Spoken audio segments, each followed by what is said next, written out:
नमस्कार शेतकरी मित्रांनो. आपला जुना माणूस आहे. जुना माणूस म्हणजे त्यांना भरोसाच नव्हता की बेंगलोरची गाय दूध देते का. आता तेच सांगतील की मग गाय किती रुपयाला विकली होती त्यांना आणि पुढे दूध किती लिटर आलंय. आता शेतकऱ्या थोडं नाही का, कारण काय होतं की व्यापारी आज लई लुटारो म्हटल्या तिथं इतकी लुटारो होती ना, प्रमाणाच्या बाहेर लुटारो. मला तर हॅरेसमेंट होती काय काय, पण करायचं काय. तुम्हाला मी गाय किती रुपयाला विकली होती. पहिली गाय मला 1,10,000 दिली आणि दुसरी गाय ती जरा कच्ची होती त्यामुळे 95,000. तर आता 1,10,000 1,11,000 रुपये तुम्हाला दिली. हा 1,11,000 रुपयाची गाय जवळ या 1,11,000 रुपयाच्या गायीनं, खरं बोलायचं अजिबात खोटं बोलायचं नाही, गायीनं तुम्हाला किती लिटर दूध दिलं. सुरुवातीला गायीनं जास्तीत जास्त चांगला परफॉर्मन्स दिला. मी 35 लिटर दूध दिवसाचं काढलेलं त्या गायीचं. मी तुम्हाला किती लिटर सांगितलं होतं. तुम्ही 30 लिटर सांगितलं. सांगितलं होतं मी काय सांगितलं की 28 लिटरच्या आजूबाजू आपलं दूध. आसपास सांगितलं तुम्ही. बरोबर. कारण पुढचं बोलू नाही, कारण की आपण तेवढे पैसे घेतलं होतं. ती शेट म्हणला मला गरिबीतनं सुरुवात करायची, तर तुझ्याकडून मला एक सहकार्य होतं.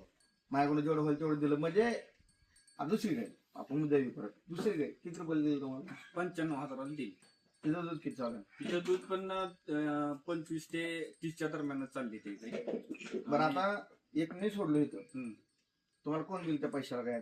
नाही मला म्हणजे आता मी सांगतो जस्ट आता मला पण मी युट्यूबवरच बघितलं. विकास शेट्टी माझ्या ओळखीचे नव्हते. मी येऊन त्यांना भेटलो. फर्स्ट टाइमच मी बेंगलोर ब्रीडची गाय घेतली. फर्स्ट टाइमच जे गाय मी पहिली घेतली तीच गाय मी फर्स्ट टाइमच बेंगलोरची घेतली. कारण मला असं ऐकण्यात मिळालं होतं की बेंगलोर ब्रीडच्या गायींची दूध देण्याची कॅपॅसिटी आणि कन्सिस्टन्सी चांगली असते. म्हणून मी सर्च केलं तर मला युट्यूबला विकास शेट्टी माहिती मिळाली.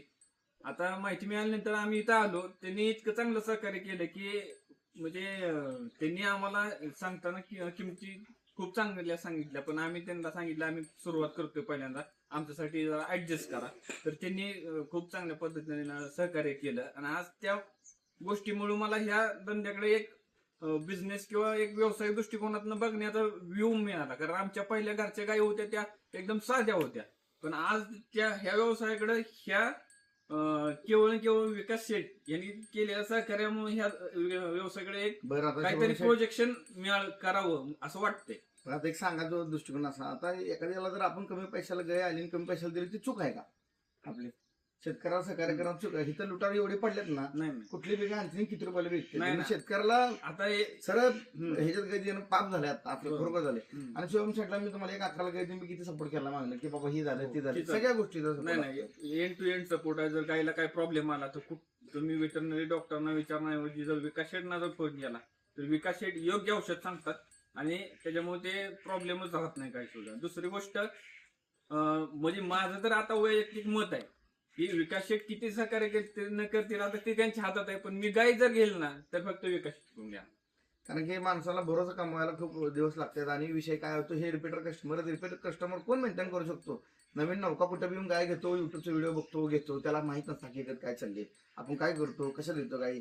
आज बेंगलोर मधून 1.5 लाख रुपयाला गाई 2.5 लाख रुपये विकणारे आहेत. मला तर किऊ अक्षरशः खरं बोलत. आता बोलत नाही मी ह्या गोष्टी, जाऊ द्या. कसं आहे की माणसाची मन जाणून परिस्थिती जाणून पुढचा माणूस कसा कष्टानं पैसे कमवतो हे जाणून गाय विकली पाहिजे. तुमच्या कष्टाचे पैसे घ्या की तुम्हाला अडचण कोणी दिली. प्रत्येक जण आपापल्या कष्टाचे पैसे घेत असतं, पण तिथं चीज झालं पाहिजे. सांगा इन शॉर्ट तुम्ही समाधानी आहे ना. समाधान. ठीक आहे, ओके.